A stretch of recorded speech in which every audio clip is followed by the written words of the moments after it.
Hello বন্ধুরা, সন্ধেবেলা কেটে ফেলেছি। এই দেখুন গাছ পাকা আম, এক থালা গাছ পাকা আম কেটে ফেলেছি। আর এই আমগুলো দিয়েছে বড়মশাইয়ের দাদা, মানে একজন দাদা বড়মশাইকে দিয়েছে এই আমগুলো। পুরো গাছের আম আর গাছ পাকা আম, দেখুন কি সুন্দর কালার। আর জানেন তো, আমি ছোটবেলা থেকেই এই যে এই আঁটি খেতে খুব ভালোবাসি। এই আঁটি খাওয়ার জন্য ছোটবেলায় মারামারি করতাম, কে আঁটি খাবে।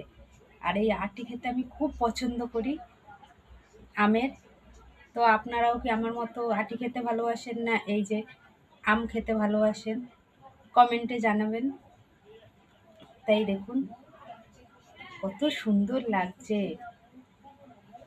আর দেখেই আমার খেতে ইচ্ছা করছে। ওর জন্য আর বেশি কথা বলছি না। টাটা বন্ধুরা, এখন সবাই মিলে বসে বসে আম খাই।